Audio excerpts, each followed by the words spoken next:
신약의 말씀 마태복음 21장 6절로 9절 말씀 신약 성경 35쪽에 있습니다.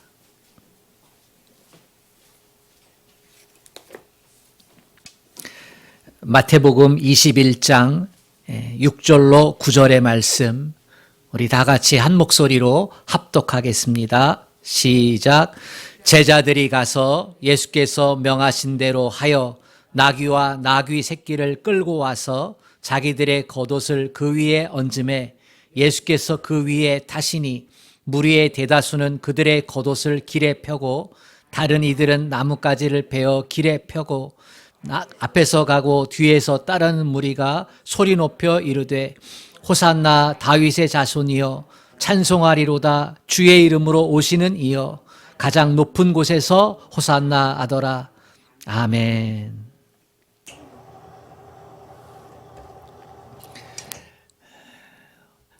오늘 종려주일입니다. 오늘도 하나님 앞에 나와서 예배자로 머리를 숙이고 심령의 옷깃을 여민 모든 성도들에게 하나님께서 허락한 예비된 은혜가 가득 찰 수 있기를 주님의 이름으로 축복합니다. 주님만 사랑하면 아멘 합시다. 아멘. 예수님의 생애는 33년 정도 된다고 학자들이 얘기를 합니다. 30살까지는 사생애라 얘기하고 나머지 3년여를 공생애다 이렇게 얘기를 합니다. 예수님은 하늘 보좌 버리시고 이 땅에 우리의 육신을 입고 오셔서 육신의 아버지 요셉 목수일 하면서 30살까지 지내셨고요. 세례 요한에게 세례를 받으시고 난 이후에 공적인 삶, 다시 말해 메시아로서의 삶을 살아가셨습니다. 그 메시아적 삶의 마지막 일주일이 오늘 읽은 본문으로부터 시작을 합니다. 마지막 일주일은 십자가를 향해서 나아가는 시간들인데 그 출발점이 예루살렘 성으로의 입성입니다. 예수님은 공생애의 삶을 주로 하나님 말씀을 가르치시고 천국 복음을 전파하시고 그리고 병든 자를 치유하시는데 집중하셨습니다. 그 주된 사역을 예루살렘이 아닌 저 변방 갈릴리 지역, 주로 서민들이 살던 갈릴리 지역 중심으로 행하셨거든요. 6월절에만 예루살렘에 올라오셔서 사역을 하셨고요.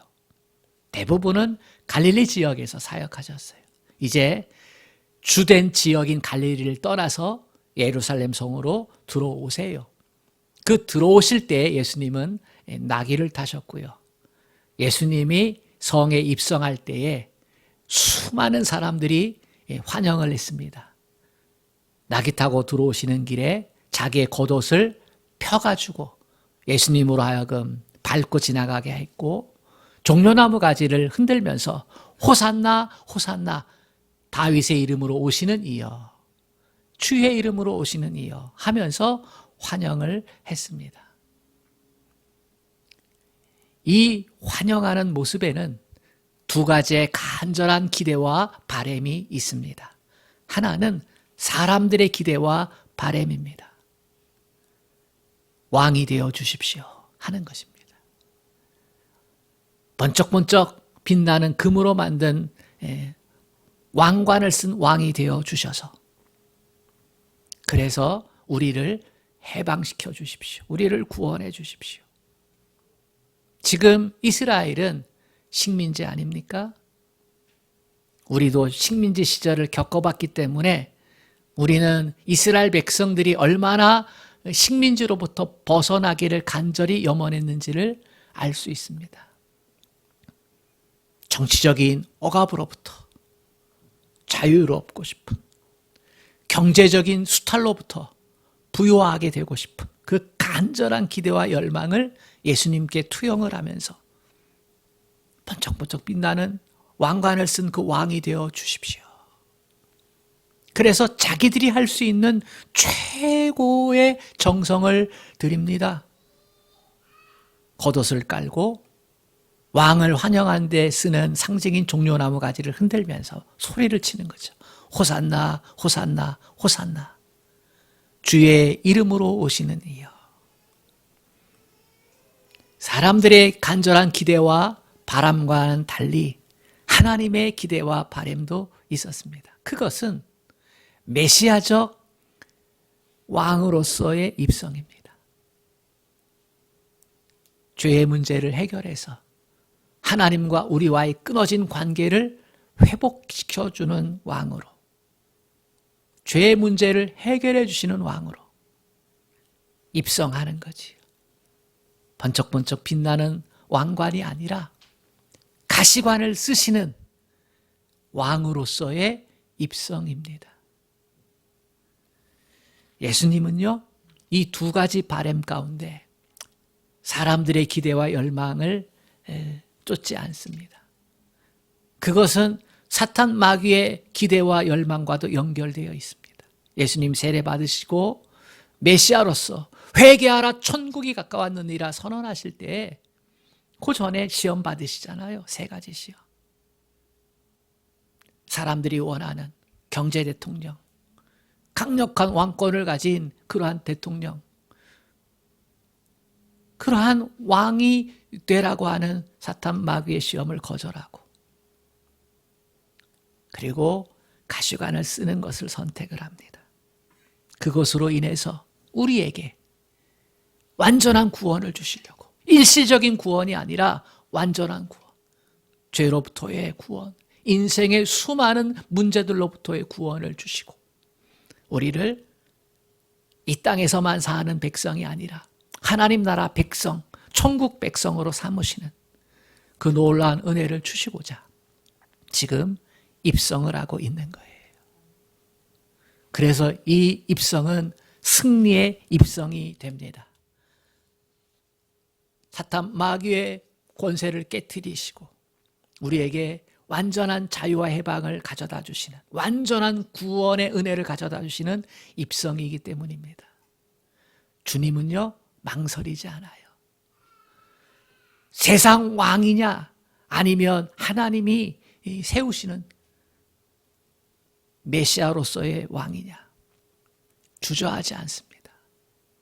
이 승리의 입성은 그래서 우리에게 매우 중요합니다. 우리도 늘 세상 왕을 갈망하기 때문이에요.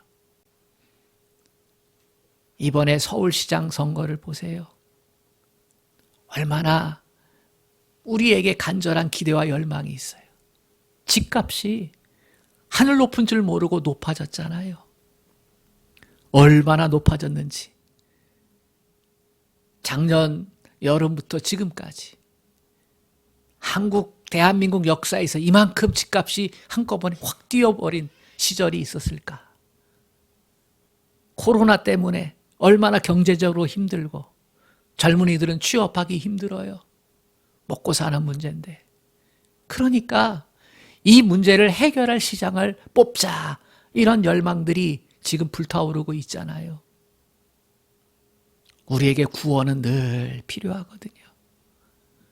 그런데요, 궁극적으로 우리에게 필요한 구원을 주시기 위해서 우리 주님 입성하는 거거든요.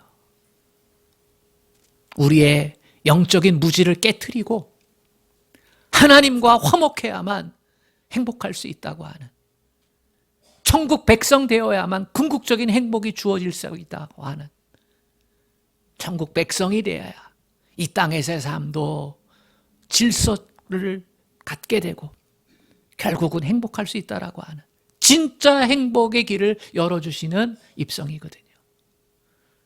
이 입성에는 두 가지 중요한 요소가 있습니다. 첫 번째는 선지자의 말씀을 이루는 승리의 입성입니다. 4절 말씀에 보면 어떻게 기록하고 있습니까? 이는 선지자를 통하여 하신 말씀을 이루려 하심이라 그랬어요. 오늘 본문에서 보면 사실은 오늘 본문이 6절부터 9절이잖아요. 근데 진짜는 1절부터 11절이에요. 우리가 함께 읽어야 하기 때문에 가정에 있는 분들을 생각해서 줄여가지고 핵심 구절만 읽은 거거든요. 그 여러분들이 1절부터 11절을 전체를 다 읽어보셔야만 합니다. 1절에 보면은 예수님께서 예루살렘에 가까이 오실 때 감람산 벳박에 이르렀을 때에 2명의 제자에게 얘기합니다. 2절에 보면 너희는 맞은편 고을로 가라. 그리하면 나귀와 나귀 새끼가 있는 걸 볼 텐데 그걸 끌어서 내게로 가지고 와라. 만일 주인이 무슨 말을 하려거든 주가 쓰시겠다 하라. 그러면 줄 거야. 이렇게 얘기를 합니다. 왜 예수님은 승리의 입성을 하는데 나귀를 데리고 오라고 하시는 것일까? 자기가 왕인데, 승리하는 왕인데, 그것도 패배한 왕이 아니라 승리한 왕으로 입성을 하는데 왜 말이 아니고 나귀를 탈까? 그 당시요, 왕들은 승리해가지고 성에 입성할 때는요, 백마를 탔어요. 번쩍번쩍 빛나는 금장식을 하고.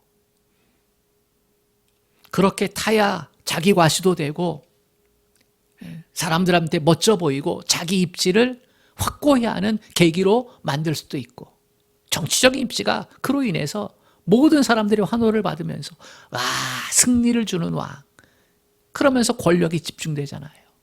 근데 왜 예수님은 그런 방법을 택하시지 않고 왜 나귀를 타고 그것도 나귀 새끼를 타고 입성을 하시는 것일까? 우리의 상식으로는 이해가 되지 않습니다. 하늘의 지혜를 가지신 예수님께서 누구도 알 수 있는 방법을 택하지 않으시고 가장 이상한 방법을 택하고 계신 거예요. 이유가 있겠죠. 그것은 선지자의 예언을 이루기 위함입니다. 4절 말씀에 보면 선지자 하신 말씀을 이루려 하심이라 일렀으되 그러잖아요. 우리 5절 말씀을 같이 읽어보겠습니다. 시작. 시온 딸에게 이르기를 내 왕이 내게 임하나니 그는 겸손하여 나귀 곧 멍에 매는 짐승의 새끼를 탔도다 하라 하였느니라. 그렇습니다. 너의 진짜 왕이 너희에게 임한다. 그는 겸손해서 나귀 곧 멍에 매는 짐승의 새끼를 탔다 하였다. 이 말씀은요, 스가랴 9장 9절의 말씀을 인용한 거예요. 예수님 오시기 700, 800년 전에 스가랴가 활동을 했는데요, 스가랴 선지자가 예언하는 거예요. 메시아에 대한 예언, 참된 구원자 메시아에 대한 예언을 하면서 그는 겸손하기 때문에 나귀 새끼를 타고 너희에게로 올 것이다. 이렇게 예언하고 있는 거예요. 그러므로 예수님께서 나귀를 타셨다는 것은 순전히 선지자의 예언을 이루기 위한 모습입니다. 왕이신 그분이 나귀를 타신 이유가 겸손이라고 했잖아요. 왜 그래요? 세상 왕으로 오시는 것이 아니기 때문에. 세상 왕은 무력을 쥐어야만 될 수 있어요. 칼을 들고 총을 들고 강력한 군대와 무기를 가지고 세상 왕이 되는 거거든요. 그래서 지배하는 거예요. 근데 예수님은요, 세상 왕으로 오시는 게 아니에요. 예수님은 평화의 왕으로 오시는 거예요. 하나님과 우리를 평화케 하시려고, 우리와 우리를 평화케 하시려고 이 땅에 오시는 거거든요. 그래서 예수님은 말이 아니에요. 말은 전쟁에서 사용되어지는 거잖아요. 더 빨리 가야 되고, 더 강력해야 되고, 더 잘 싸워야 되고. 그러나 나귀는 일하는 데 쓰여져요. 멍에를 매는 데 쓰여져요. 예수님은 우리의 멍에를 대신 짊어지시기 위해서, 그러려면 섬기러 와야 돼요. 그러면 겸손해야 돼요. 그래서 나귀 타고 오시는 거예요. 메시아직 예언의 성취를 위해서 낙이 타고 예루살렘으로 들어가시는 거예요. 화목제물이 되셔서 평화케 하시려고. 하나님과 평화하면 우리는 천국 백성이 되는 줄로 믿습니다. 죄로 인해서 하나님과 우리와의 관계가 끊어졌는데 예수님이 화목제물이 되셔서 그래서 우리를 평화케 하시려고, 진정한 구원, 진정한 행복을 주시려고 낙이 타고 오시는 것이다. 예수님은 이 사실을 분명하게 하시고 싶었던 것입니다. 그래서 건너편 마을에 가서 묶여있는 나귀가 있다는 것, 그걸 이미 아셨어요. 건너편에 나귀가 새끼가 있는 걸 어떻게 아셨겠어요? 이미 예수님은 아시는 거죠. 왜냐하면 하나님의 구원 계획이 이루어져 가고 있음을 지금 알고 있기 때문에. 그래서 제자에게 가가지고 나귀와 나귀 새끼가 있는데 그거 끌고 와. 그러면 자기 나귀와 나귀 새끼는 재산이잖아요. 큰 재산. 근데 주인이 당연히 묻겠죠. 왜 가져가는데? 근데 주께서 쓰시겠다 하라. 여기서 주는 왕이에요. 예수님은요, 그 나귀 새끼와 나귀의 주인이 간절한 기대와 열망으로 메시아를 기다리고 있던 사람임을 아시는 거예요. 성경은 그게 드러나 있지 않아요. 아무 언급도 없어요. 주인에 대해서 한마디 언급도 없어요.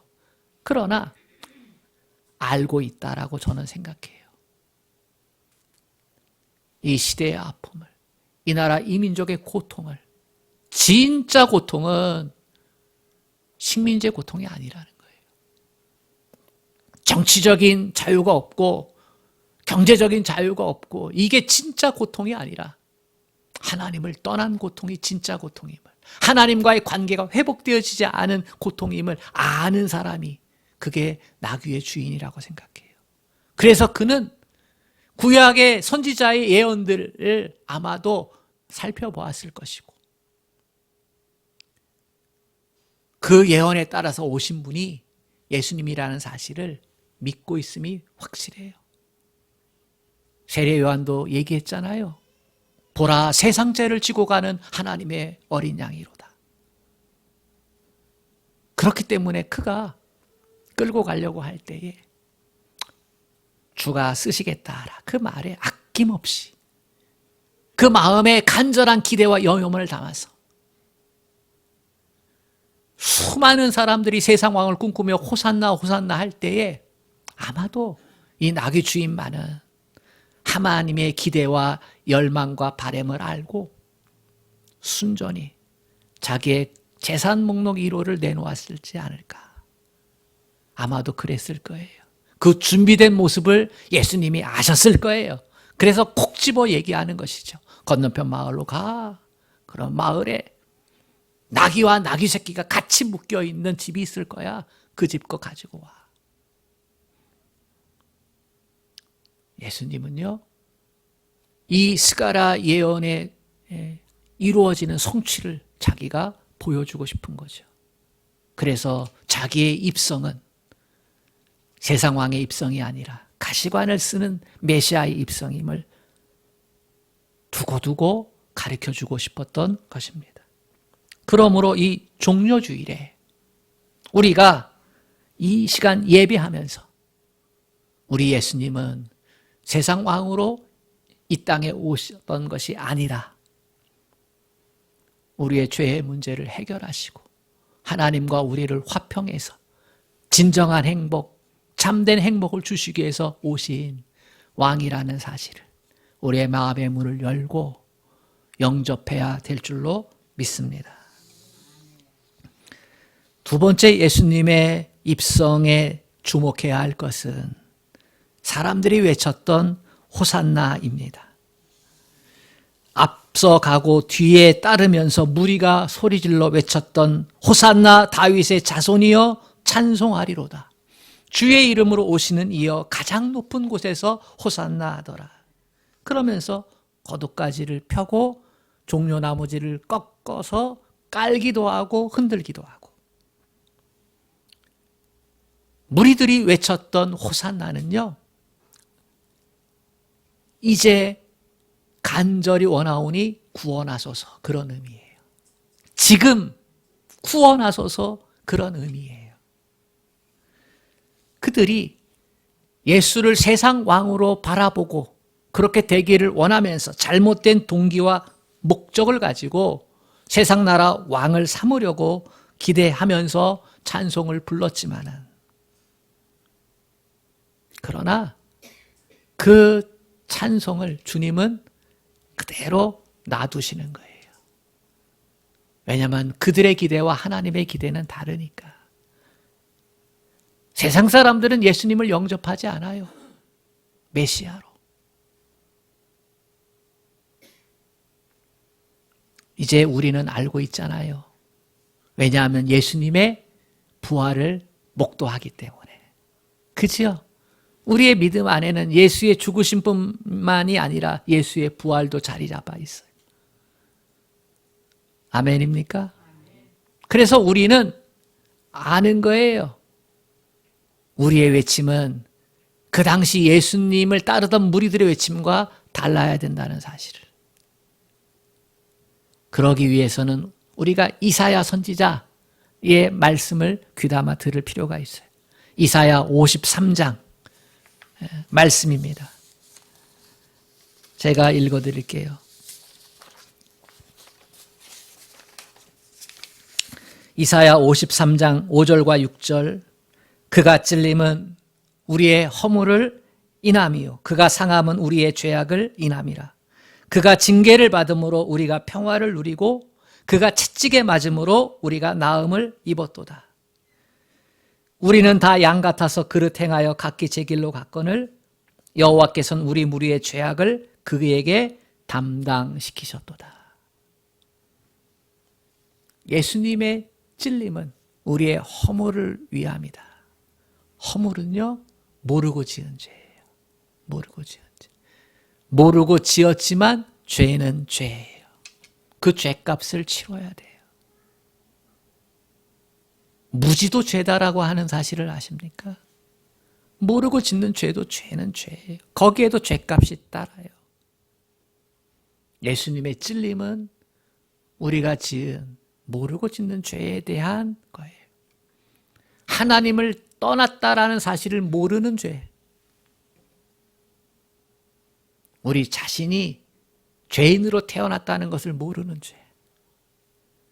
천국과 지옥도 있다는 사실을 몰랐던 죄. 이러한 죄가 우리의 허물이에요.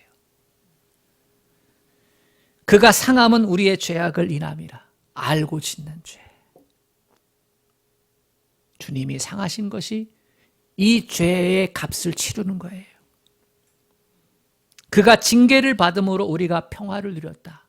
예수님이 십자가에서 그 죄값을 감당하셔서 하나님과 우리 사이가 평화하게 되었다. 아멘. 그 평화, 죄값을 치르신 거예요. 그가 채찍에 맞음으로 우리가 나음을 입었다. 우리가 얼마나 많은 육신적인 고통이 있어요. 마음의 고통이 있어요. 그게 병이잖아요. 우리는 죽을 때까지 병의 문제에서 해결할 수 없어요. 그러나 주님은 치유하신다는 거예요. 치유해 주셔서 우리에게 참된 소망이 되어 주신다는 거예요. 그런데요, 그럼에도 불구하고 우리는 양 같아서 그릇 행하여 각기 제 길로 갔다는 거예요. 예수님이 그러한 모습을 메시아로서 표적을 보여주시면서 주님이 분명히 말씀해 주셨어요. 그 당시에도. 병도 고쳐주시면서 단순한 기적이 아닌 표적으로서 고쳐주셨어요. 그런데 영접지 않는 거예요. 사도 요한이 말한 대로 구원의 빛이 비쳤는데 어둠이 그것을 깨닫지 못하고 영접지 아니하더라. 요한복음 1장에 그렇게 얘기하잖아요. 지금 예수님이 메시아로 오셔서 가시관을 쓰시는 그런 고난의 길을 걸어가시는데, 근데 사람들은 그러한 예수를 영접지 않는 거예요. 다 자기들의 욕망과 자기들의 인생의 짐을 해결해 줄 분으로만 알고 세상 왕이 되기를 원하는 거예요. 각기 제 길로 가는 거예요. 그래서 예수를 왕으로 고백했던 이들이 예수님이 자기 길들을 만들어주지 않으니까 예수를 십자가에 며칠 만에 못 박게 되잖아요. 하지만 그렇게 예수님의 반대편에 반역한 우리에게 하나님은 우리의 죄를 위해서 예수님께 우리의 모든 죄를 뒤집어 씌우고 십자가의 제물로 삼으셨다는 거예요.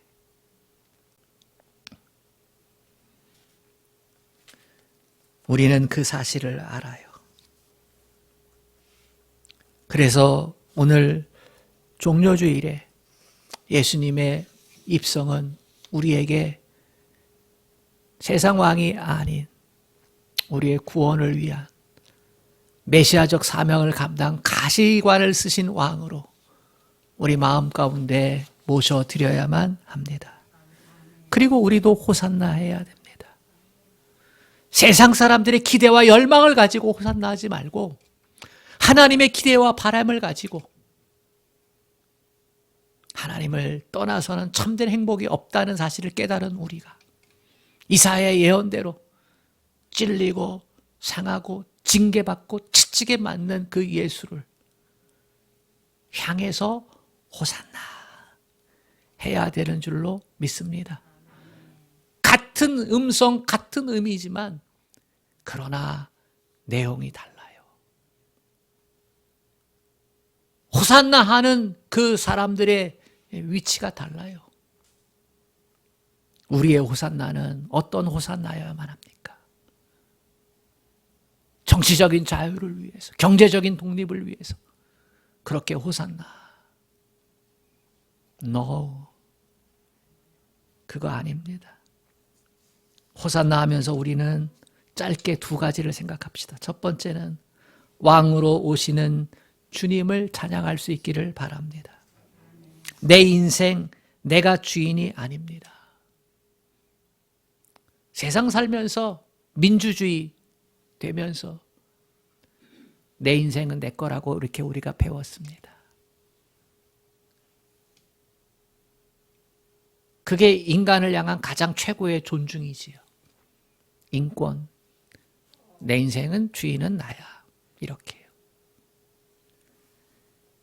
그러나 우리는 내 인생의 주인이 내가 아니고 예수님을 고백합니다. 내가 주인 된 삶, 그거는 멋지게 보이지요.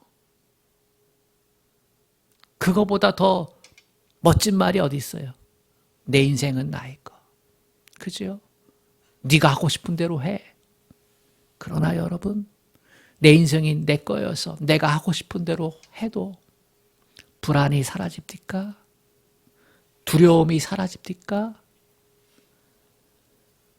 한계가 많은 우리 인생인데 내 마음대로 하면 그러면 그 한계가 사라집니까? 아니요. 주님 안에서가 멋진 삶입니다. 왜냐하면 나는 언제나 틀릴 수 있기 때문에. 나는 언제나 잘못된 선택을 할 수 있기 때문에. 그래서 내 인생은 내 것이 되어야 된다는 게 가장 듣기 좋은 말이고 위로가 되지만 그러나 그렇게 살아서는 안 됩니다. 주님 안에서 사는 것이 참된 행복입니다. 그래서 내 인생의 주인됨을, 자리를 내가 차지하는 게 아니라 예수님이 차지하도록 그렇게 호산나 해야 합니다. 내 인생의 주님은 주인 예수님입니다. 예수님 오셔서 다스려 주시옵소서. 예수님 오셔서 나를 통치해 주옵소서. 그 예수님 안에서 우리는 자유를 누리고 참된 행복을 누리는 사람이 될 줄로 믿습니다.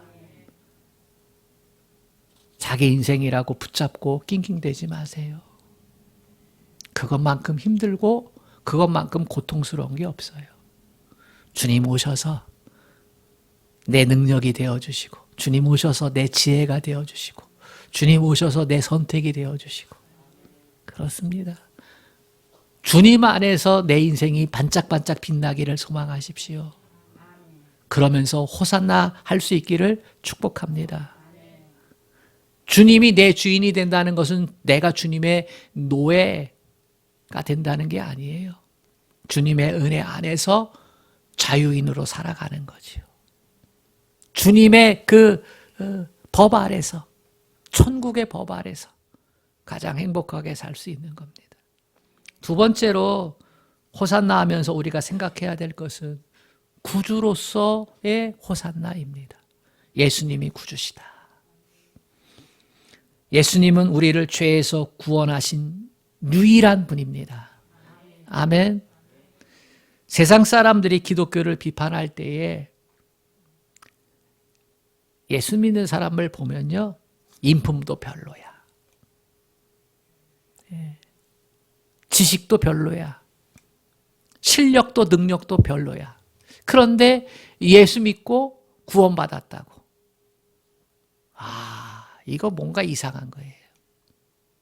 내가 더 착하고, 내가 더 좋은 일 많이 하고, 내 인품이 더 사람들에게 인정받고, 내가 배운 것들이 더 뛰어나고, 내 능력도 뛰어난데, 근데 나는 예수 안 믿는다고 지옥 간다고, 구원 못 받았다고 하고, 너는 나보다 다 별별 시덥지도 않은데 예수 믿었다고 천국 가고 구원 받았다고 하고, 왜 너희는 이렇게 배타적이야? 라고 말을 해요. 맞는 말 같지요. 옳은 말 같지요. 그러나 거기에는 절대적인 논리의 오류가 있어요.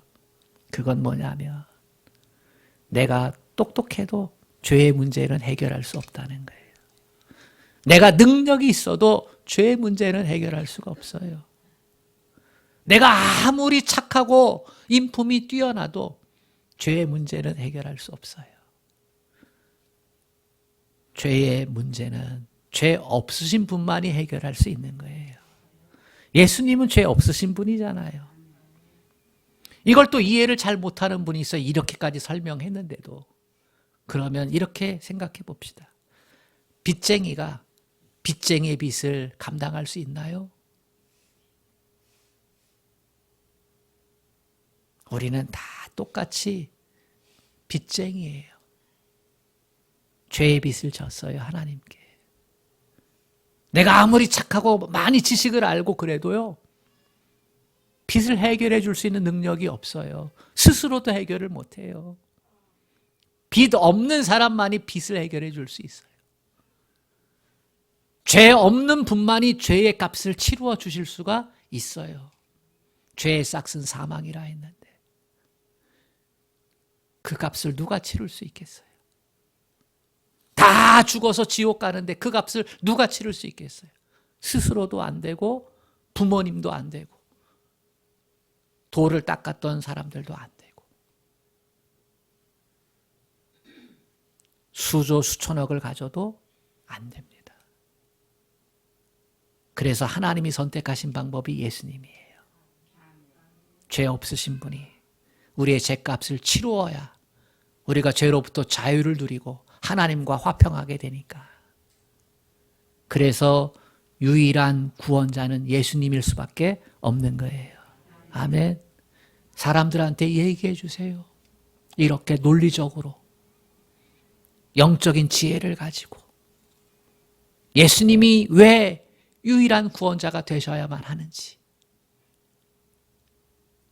여러분들이 영접한 그 예수를 이러한 논리를 가지고 사람들에게 전해줄 수 있기를 바랍니다. 그러면서 여러분 호산나 합시다. 아무도 예수님을 대신할 수 없습니다. 그러므로 누구든지 죄와 멸망으로부터 구원을 받고자 하면 예수님을 구주로 영접해야만 합니다. 예수밖에는 구원이 없는 것입니다. 아무리 배타적이라고 그렇게 비판을 받아도 우리는 예수님만이 유일한 구원자. 이것을 포기할 수 없습니다. 매일매일 외쳐야 됩니다. 예수님은 나의 유일한 구원자입니다. 예수님만이 나를 구원하실 수 있습니다. 이 두 가지가 호산나 호산나 하는 우리의 마음에 담겨야 될 줄로 믿습니다. 날마다 날마다 외칩시다. 얼마나 좋아요. 가시관 쓰시고 우리의 마음의 문을 여시고 다가오신 예수 그리스도, 진짜 구원자가 되어주신 예수 그리스도, 그분을 날마다 날마다 찬양하면서 그님과 동행할 수 있기를 주님의 이름으로 축복합니다. 아멘. 하나님 아버지, 우리 예수님이 세상 왕으로 오신 게 아니라 우리 예수님이 평화의 왕으로 번쩍번쩍 빛나는 금으로 만든 왕관을 쓰시려고 오신 게 아니라, 그래서 군림하고 다스리려고 오신 게 아니라 가시관을 쓰시고 우리를 섬기시려고, 우리에게 참된 자유를 주시려고, 우리에게 천국의 복을 주시려고 이 땅에 오신 것을 믿습니다. 주님, 호산나의 의미를 분명히 바르게 알고 우리의 겉옷을 펴서 주님 앞에 내려놓기를 원합니다. 우리의 손에 종려가지를 들고 주님 앞에 나아가 찬양하기를 원합니다. 하나님, 이 은혜를 우리에게 주셔서 우리로 하여금 걸어가는 인생길이 복된 인생길 되게 하시고 참된 행복을 누리는 길이 되게 하여 주옵소서. 예수님의 이름으로 기도합니다. 아멘.